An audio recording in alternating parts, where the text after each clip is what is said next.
उत्तराखंड कांग्रेस के नए अध्यक्ष करण मेहरा का कहना है कि हाईकमान ने उन्हें जो जिम्मेदारी दी है उस पर वो खरा उतरने की कोशिश करेंगे।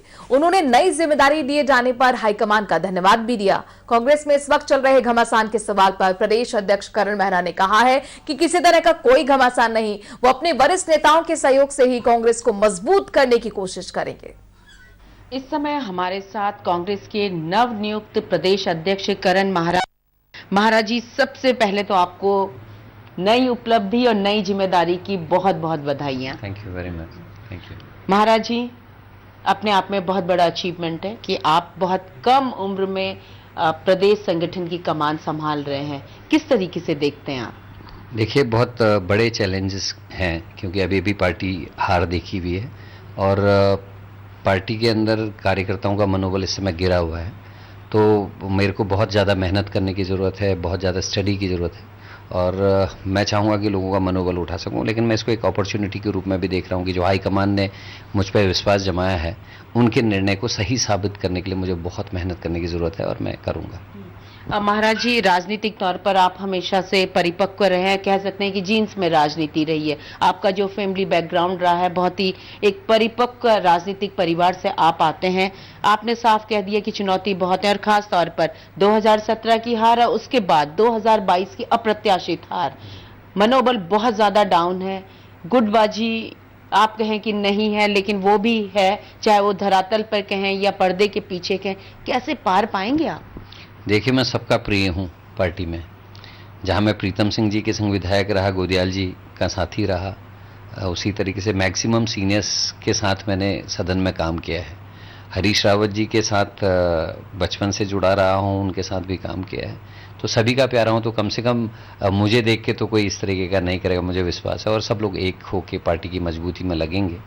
और जहाँ तक मेरे कार्यकर्ता के मनोबल की बात है, उसमें कुछ चीज़ें हैं उनको जो समझाने, क्योंकि जो चुनाव का नतीजा है, भले ही बीजेपी ज़्यादा विधायक ले गई, लेकिन जो वोट परसेंटेज है उसमें बहुत ज़्यादा अंतर नहीं है। जहाँ बीजेपी ने फ्री राशन व्यवस्था दी, जहाँ उन्होंने 2-2 हज़ार रुपये उनके खाते, हम कार्यकर्ता के माध्यम से ये समझाने में नाकामयाब रहे लोगों को कि आपको हर महीने 4 से 5 हज़ार रुपये का नुकसान हो रहा है और आप ये 500 रुपये के लालच में हम ये गलत कर रहे हैं।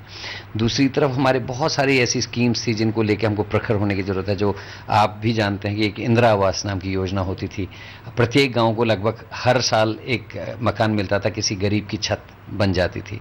लेकिन आज प्रधानमंत्री आवास का ढिढोरा पीटा जा रहा है। अगर आप सर्वे करें तो आज गाँव में 3-3 साल से कोई मकान नहीं आया। कई मेरे यहाँ ताड़ीखेत ब्लॉक है, सबसे बड़ा ब्लॉक लगभग है ताड़ीखेत ब्लॉक अल्मोड़ा ज़िले का, 3 आवास पूरे साल में आए हैं। तो वो जो गरीब इंतज़ार करता था कि मेरा घर बन जाएगा, गांव में लोग इतना पलायन कर चुके हैं, रोज़गार के साधन नहीं है, ऐसे में लोगों को जो सुविधा मिलती थी वो बंद हो गई। इन सबको हमारा कार्यकर्ता जब याद दिलाएगा तो निश्चित ही कांग्रेस वापसी करेगी। महाराज जी, 2 चीज़ें सामने आ रही हैं इस समय। एक जो राजनीतिक गलियारों में चर्चा हो रही है कि गढ़वाल को इस समय कांग्रेस ने कहीं ना कहीं इग्नोर कर दिया, ये साइडलाइन कर दिया। तीनों जो सीनियर पोस्ट हैं संगठन की और विधानमंडल की, वो कुमाऊं को चली गई हैं। और एक जो और आपत्ति आ रही है वो खास तौर पर नेता प्रतिपक्ष को लेकर आ रही है कि जो 5 साल बीजेपी में रहे, अभी केवल कमबैक उन्होंने किया और सीधे सीधे नेता प्रतिपक्ष बन गए। ये भी आपके सामने एक बहुत बड़ी चुनौती है। देखिए ज्योत्सना जी, हमको सीखना चाहिए। जहाँ तक सवाल उठता है कि गढ़वाल और कुमाऊं का, हमको ये अब समझना चाहिए कि हमारा राज्य अलग बन चुका है। हम उत्तराखंड अब यूपी से अलग हो चुके हैं। विषय आना चाहिए कि लोगों के रोजगार कैसे लगेंगे, कैसे पलायन हम रोकेंगे, कैसे अपने पानी का, जंगल का हम बेहतर इस्तेमाल करेंगे। इस विषय पर चर्चा होनी चाहिए। ये जो लोग आज प्रश्न उठा रहे हैं, मेरे को उनको आपके माध्यम से जवाब देना है कि जब माननीय अजय भट्ट जी, जो मेरे प्रतिद्वंदी थे, वो नेता प्रतिपक्ष और अध्यक्ष थे, उस समय ये लोग कहाँ सोए थे? इन्होंने कभी इस तरीके की बात नहीं की। हमारे गढ़वाल से ही हमारे त्रिवेंद्र रावत जी, तीरथ रावत जी दोनों मुख्यमंत्री रहे, दोनों टाइम कौशिक जी अध्यक्ष थे, तीनों गढ़वाल से थे, तब इन लोगों ने बात नहीं उठाई। तो ये ऐसे कुछ लोग असामाजिक तत्व, मैं इनको कहना चाहूँगा, जो कुमाऊं गढ़वाल के झगड़े में उत्तराखंड के विकास को रोकने का काम करते हैं, यहाँ के माहौल को ख़राब करने का काम करते हैं। जिस चीज़ को लोग भूल चुके हैं, जिस चीज़ को भुला के लोग प्यार से साथ रहने लगे, उसको दोबारा से उकेरने की कोशिश है और उत्तराखंड के हृदय में घाव लगाने की कोशिश के रूप में मैं इसका देखता हूँ, उनका तिरस्कार करता हूँ। रही अध्यक्ष जी की, नेता प्रतिपक्ष की, उसमें मुझे यही कहना है, देखिए जिन लोगों ने पार्टी तोड़ी, उस समय यशपाल जी पार्टी छोड़ के नहीं गए, वो बाद में गए। उन लोगों को वहाँ जाते मंत्री का पद मिला, आज भी कई लोग उसमें मंत्री पद पे हैं। उस समय किसी ने आवाज़ नहीं उठाई, ये बातें नहीं उठाई।